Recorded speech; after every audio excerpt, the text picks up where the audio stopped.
Juan Soto, Aaron Judge, Carlos Rodon. You've got questions about how these players fit in with the San Francisco Giants, and we've got answers coming up next.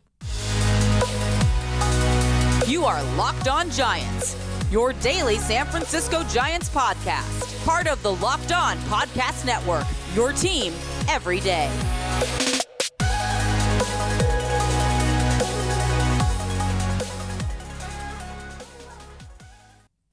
Hello and welcome to Locked On Giants, part of the Locked On Podcast Network, where it's your team every day. My name is Ben Kaspick, and on this show we provide daily episodes Monday through Friday, talking about the San Francisco Giants in a way that's data-driven and rational, but also simple, passionate, and accessible to all. I'm a former contributor for the baseball statistics and analysis websites Beyond the Box Score and Rotographs. I've been podcasting about the Giants since 2015, and I'm a lifelong fan. Thank you for making Locked On Giants your first listen every day. We're free and available wherever you get podcasts. And coming up on today's show, it is a mailbag edition of the show. Thank you so much. I'm overwhelmed with questions, and so there are a lot of good ones that I'm not going to be able to get to.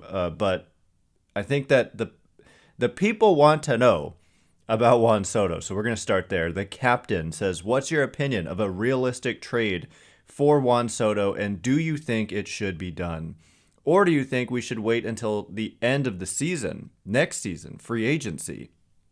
Many questions about Soto. Sandstorm721 also said, who is the most likely Soto winner, and why should the Giants be okay without him? So it's a loaded question, and obviously the Soto saga is the biggest story in baseball right now. And if he is in fact available, every single team should want him. And so in terms of what's my opinion of a realistic trade for Juan Soto, I assume you mean from the Giants' perspective, like what would they have to give up, and should it be done? That's the $1 million question. So let me just jump right in. Basically, you're going to have to give up, assuming it's just Juan Soto. We'll talk about how if you add a bad contract from the Nationals, it changes the equation in a major way, potentially.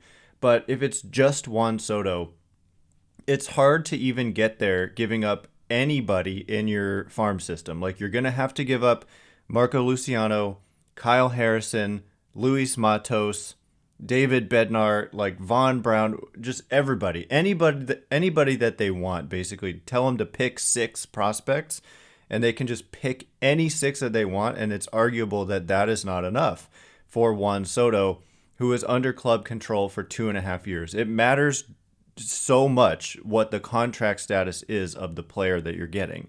And so it's not about money at all. People often say to me when I say it's probably not going to happen, that the Giants are a wealthy franchise and they need to do this. It has nothing to do with the money in this case. But then people say, well, why don't you just take on Patrick Corbin or Steven Strasburg? These are 2 severely underwater contracts for the Nationals. It's basically just dead money given to both of those guys.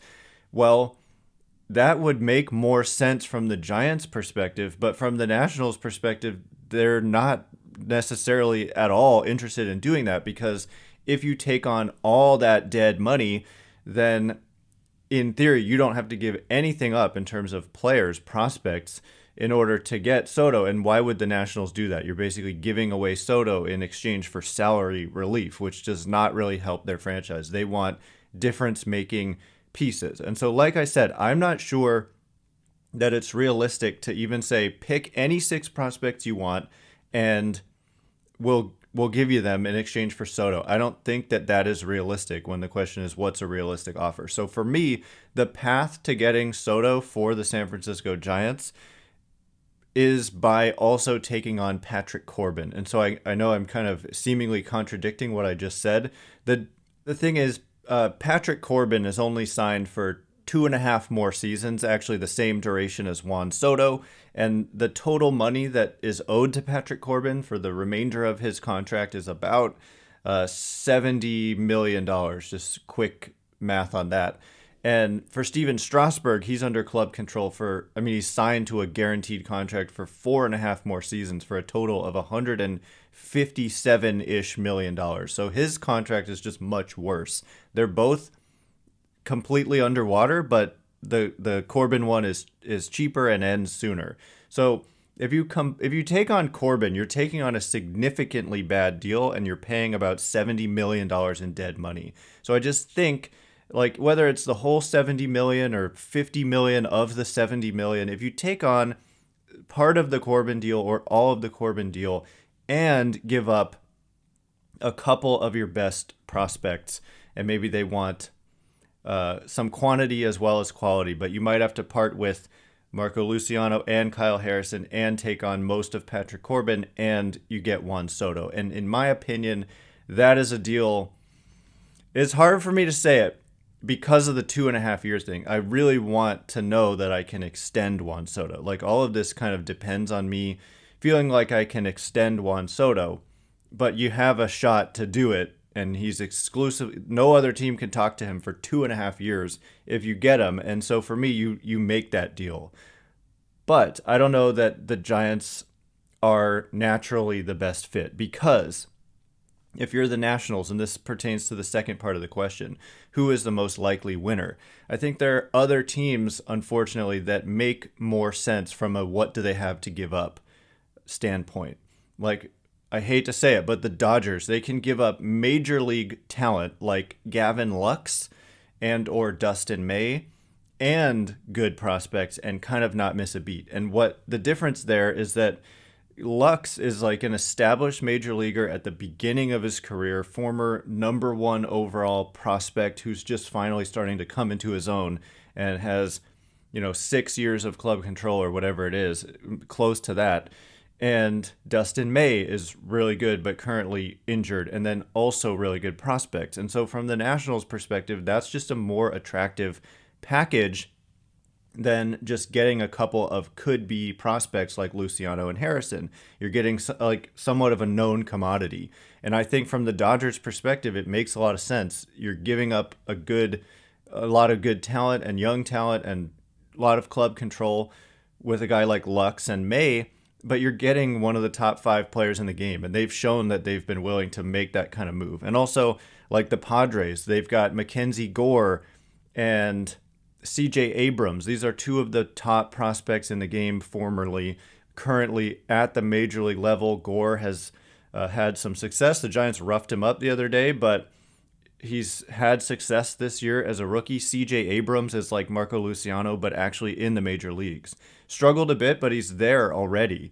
So it just, unfortunately, I think those teams have more of what it takes. And what the Giants have, and they have it in spades, is the flexibility to take on as much money as possible. And so if you're the Giants, that's the angle that they kind of have to take here, is like, we will take on the most money because from the Nationals' perspective, there's a case to be made that part of the deal is maybe that they want a team to take on some of the Corbin and or Strasburg contracts. And the complicating factor in all this is that the Nationals their ownership is selling the team. And so the big question looming over all of this is, what does the current ownership group and what would a new buyer want? Would they just want a clean slate? Would they want to be clear of these financial commitments to players who are not good anymore? Or would they want a replenished farm system? Or would they want like guys at the major league level who are talented? What increases the value of the team the most? Is it just keeping Juan Soto? That's another factor here. So the way the Giants get Soto is if they flex their financial might. And I do believe they would be willing to do it for a player of this caliber. But it's just really important to keep in mind, the Nationals are not just going to trade Soto away simply for cash relief from Corbin and or Strasburg. They've got to like strike a balance between maybe shedding some money, but also getting talent in return. And that's where the Giants could do it if they take on the right amount of money plus their best prospects, basically. That's the sweet spot for both sides, maybe. More so from the Giants' perspective. I think ultimately the sweet spot is kind of like that Dodgers package that I mentioned. Unfortunately, that would really stink, right, to have Soto go to the Dodgers. Last thing I'll say is that, I talked about Lux and May and how they're major league talent. and that sweetens the deal from the Nationals' perspective. On the Giants, they don't have a lot of those types of players who are good, young, and under club control. And the only guy who really stands out is Logan Webb. And I tweeted this out. I just don't think that really makes sense from the Giants' perspective to give up Logan Webb in this type of deal. And the other thing is he's under club control only for 3 more years after 2022. So it's actually a different scenario even. And from the Nationals' perspective, you'd rather have a guy like Lux who's under club control for the next 4 years after 2022, a whole extra year of control for a comparably valuable player. I think Webb is a little bit more established, but Lux easily could kind of reach that level. So it remains unlikely, I think, that the Giants end up with Juan Soto, but they're in the mix and there is a sweet spot and a path to get him. And we just have to hope that from the Nationals' perspective, part of what they want to do is shed some money. And the Giants would be willing to do that for a player of this caliber. So coming up next, we're going to shift our attention to another superstar who may be available in a different way. And we'd have to wait a little bit longer potentially, but Aaron Judge. We'll talk about him in just a second. But first, whether you're a casual card collector or looking for exciting alternative investment opportunities, the free Sports Card Investor app has something for you. As players like Adley Rutschman, Jeremy Pena, MacKenzie Gore, CJ Abrams, Marco Luciano maybe, make the jump to the big leagues. Well, obviously Luciano not yet, but you can still check out the cards. You can use the free Sports Card Investor app to check out the prices and buy their first baseball cards. There's never been a better time to start collecting as your favorite players like Mike Trout, Aaron Judge, Juan Soto, etc. With the free Sports Card Investor app, you can see the latest values and find great deals to build a one-of-a-kind collection. A lot of volatility in the markets right now, and investing in cards is really potentially kind of a wise way to diversify your portfolio. So download the Sports Card Investor app today, available for free in the Google Play and Apple App stores, or go to sportscardinvestor.com/lockedon. All right, as promised, we're going to talk about Aaron Judge and that whole situation. It's a different one, but it's kind of similar, right? We're talking about superstar players and potentially the Giants getting involved. Which NFL stars, though, move the betting line the most? Starting July 18th, Locked On gives you the 50 most valuable players in the NFL from the odds makers at BetOnline. Available July 18th on Locked On NFL, wherever you get your podcasts, and on YouTube. So yeah, the next round of questions. Michael says, have a good feeling Judge may want to come to San Francisco. Do you think Farhan will spend money for the next face of the franchise even though he's 31? Also, why not try to extend Rodon right now for 3+ years? Go get Judge once the vets hang them up, fill those holes as well. Wim Lincecum says, do you think the Giants go after Aaron Judge in free agency, or do you think if they do, it's likely they offer a high dollar short year contract, like 3 years, $150 million? And so, yeah, I mean, Aaron Judge is going to be a free agent at the end of the 2022 season. Yankees tried to extend him before the year. They were not able to reach an agreement, and he didn't want to negotiate a contract during the season. So the fact that they weren't able to reach a deal meant he was going to reach free agency. And Judge has responded in a major way. Basically, he's been, if not the best, one of the very best offensive performers in baseball, even though he's a huge guy. He's 6'7", 282, according to Fangraphs. He's actually a good defender. And yeah, I mean, he's a superstar, and he is 30 years old. He turned 30 in April. It's important to know the contract that he turned down from the Yankees. He turned down, I think it was 7 years, $215 million. That might not be exact, but it was right around there. And so the fact that he turned that down, right, is $215 million over 7 years, is $30-ish million per year over 7 years. So I've said this before, but how much more is he going to get given his age? So if you sign him for 7 years, you're getting him through, obviously, the age 37 season. And so as much as I like Aaron Judge and he is from the Bay Area, he grew up a Giants fan. He had comments about how he grew up watching Dusty Baker, so he's a big fan of Dusty Baker. He's been on video, I think when he won some kind of award, he had like a Buster Posey jersey hanging behind him. He's a Giants guy. And so there's some real intrigue here, and I would love to see them figure out a way to make this work. But where I get a little pause is like if he just wants to maximize the money that he receives, and $215 million from a great franchise like the Yankees that is always in contention and he's a star there, and he's like, no, thank you. It makes me worry a little bit. Like, what is he really going to want? I mean, if it's like, okay, $250 million over 7 years, but then you start to worry about the age.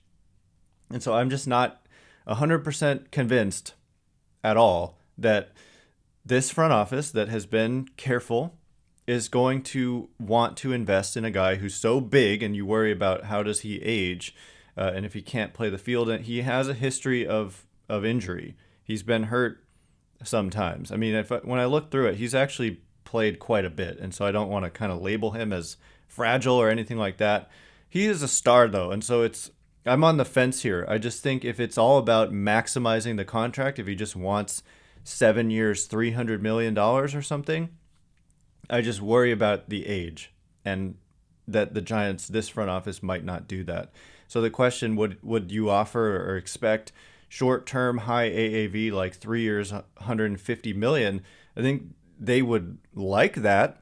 They might offer that, but I have a hard time seeing why that makes sense for Aaron Judge, because you might say, well, it makes sense because he can get $150 million and then re-enter the market in 3 years and do it again and maybe come out better. But I just don't necessarily, like, you're risking a lot by doing that, and then you're going to reach free agency at an undesirable age. He would be 33, going into his age 34 season. And I don't think you're going to get that type of deal that's going to make you better off than just taking the kind of lump sum right now, reach the market at peak value, just maximize. And so as much as I want this to happen in a way, and I would love Judge for the next 4 years, I worry about years 5, 6, and 7. And I think they would too. And you might say, forget about that, worry about that later. And I'm kind of with you. But Shohei Ohtani is a free agent the year after that, and he'll be a little bit younger. You've got Juan Soto, who's going to potentially reach free agency a year after that, and he'll be 26. And so I'm just not sure that Judge is that guy, simply given the age. So the next question comes from JJ, and this was kind of baked into the question from Michael as well, who says, Rodon has subtly hinted at wanting to stay with the Giants with his comment to Soto. Does Farhan Zaidi finally spend money and extend Rodon, or does he let him opt out after year 1? KM McConnell says, can't the Giants just slap a qualifying offer on Rodon if the international draft isn't agreed upon and negotiate from there? Seems that gives them plenty of time to extend him. Does it make more sense for the Giants to go all in on Soto at the deadline, then pivot to Judge in the offseason if no Soto? So all these questions interrelated. Everyone's thinking about Soto, Judge, and Rodon right now. But the whole question about the qualifying offer, that'll be resolved soon. I think it was July 24th or something that they have to agree to an international draft. And if the league and the Players Association don't agree, then the qualifying offer stays. And if the qualifying offer stays, that does help the Giants from a Rodon standpoint because he's the most easy qualifying offer candidate of all time. You put the qualifying offer on him, it's a 1-year deal. It'll be worth close to $20 million. And from the Giants' perspective, I mean, that's what he would be opting out of in the first place. So, of course, you would offer that to him. But I don't know that it gives them so much leverage. It's just kind of a no-brainer that he would reject the qualifying offer. The thing is, it hurts his value, and that's why the players don't want this. And so it does help you as the Giants because maybe there's just no way he would accept it, though, because he's in line for a Kevin Gausman type deal, if not more. 5 years, $100+ million, I would think. And so the question, do the Giants break the bank and extend Rodon? it's another case where I just don't know that they're going to do it for a pitcher who's so fastball heavy, because we've talked about this recently, but the data I've seen is that the fastball is kind of the most significant decline of any pitch in the game as pitchers age. And so Rodon has a long injury history, and as great as he's been, if you sign him to a 5-year deal and then he just starts to fall apart, those deals happen all the time. And look no further than the Nationals, who we just talked about, and how their path to getting Soto for the Giants is like, take on these bad contracts. Well, who are those bad contracts? Corbin and Strasburg. Those are pitchers who were not signed that long ago. They were both, Corbin was pre-2019, so 2018-19 offseason, and Strasburg was post-2019, right after he went and won the World Series for them. He was a World Series playoff hero and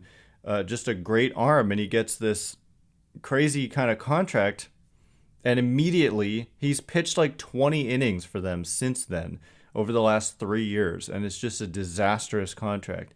But he was so good at the time. Like, that's the thing that people like forget. It's like, oh yeah, duh, these guys are terrible. Why would you ever have extended them? Well, at the time, he was the top pitcher available. So these long-term deals for pitchers are just fraught with risk.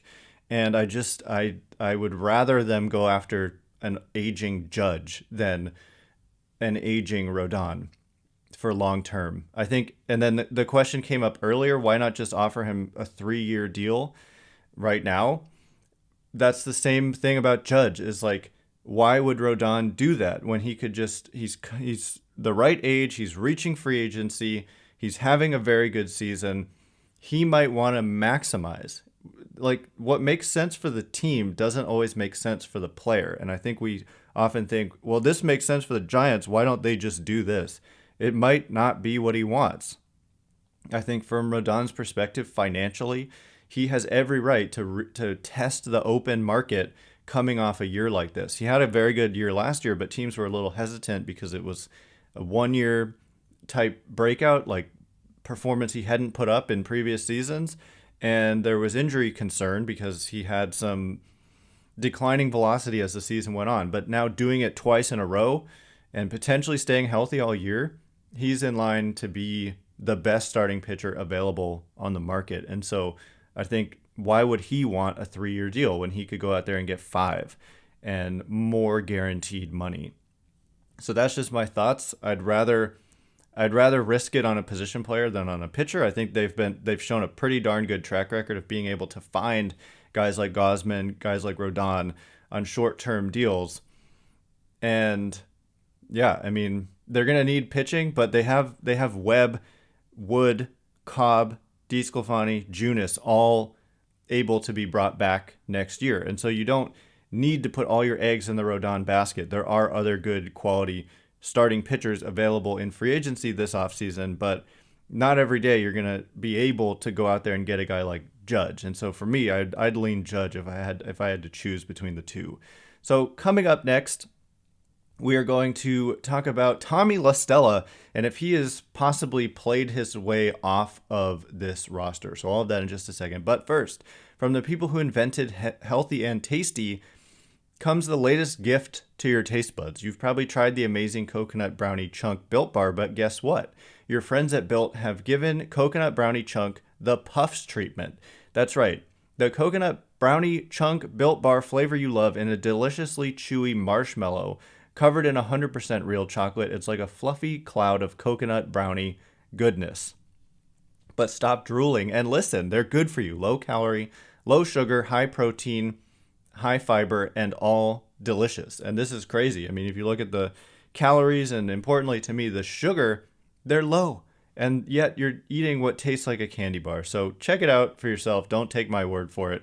Go to Built.com, use promo code LOCKED15 and get 15% off your order. Use promo code LOCKED15. All right, as promised, more questions and answers. By the way, we're going to save a lot of these questions and do another mailbag at some point, possibly some tomorrow, depending on how tonight's game against the Dodgers goes. If it's kind of a stinker, we'll probably fire up some mailbag questions. If it's riveting, we'll probably talk more about the game itself. But anyway, the next question couple of questions. First from JJ, who says, do you see Stella as the odd man out in the infield with Tyro, VR, and Flores, or does VR find his way to AAA once Stella is healthy? Ryan says the Giants have been oddly quiet about Tommy Stella since Belt hasn't been able to play the field and will be taking up nearly all of the left-handed at-bats at DH. What will the Giants do with Tommy Stella? And so I agree. Oddly quiet. COVID IL, but like they didn't have an outbreak. We didn't like hear from Stella saying that he's trending in the right direction, but not really talking about his health. I'm just not even 100% convinced that he had COVID, because the COVID IL is very convenient.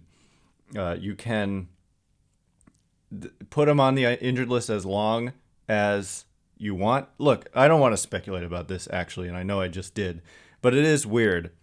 And he kind of just disappeared at a convenient time. But you have to like test negative in order to come back. Well, I guess he would test negative if he never had it. I don't mean to be starting conspiracies here on Locked on Giants, but it is a little odd, and it did seem like a convenient time for him to go on the injured list. But the fact is, David VR has options, and so I don't want to play that game again, though. Stella has simply been ineffective, and I'm not sure. I think that it has reached the point where they're not just going to continue to just let him go out there and struggle and provide no defensive value and no base running value, and yet take up that DH spot, which is kind of valuable because they like to rotate guys through it. And like you mentioned with Brandon Belt, he's kind of needed it. And so if you've got two guys who can only DH and they're both left-handed and Belt is actually hitting and Stella isn't, can you afford to just keep Stella on your bench?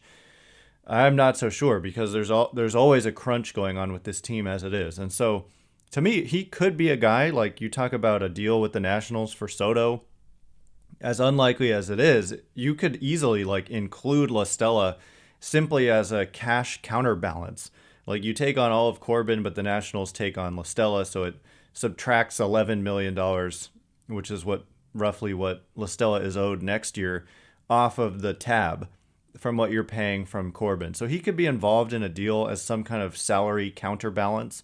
I think that his value to the Giants has diminished, and a lot of fans have felt this way from the beginning. But for me, like, it takes time for me I need to give guys an opportunity to kind of get to their track record. And I think that he could still get there, but for a team that is like trying to contend and every game matters, you can't really afford to just keep running out someone who just hasn't been able to produce. So I think they'll explore every avenue, whether it's, if it ultimately comes to it, they have guys who can be optioned. They have guys who have struggled who can be optioned. Not a lot of them.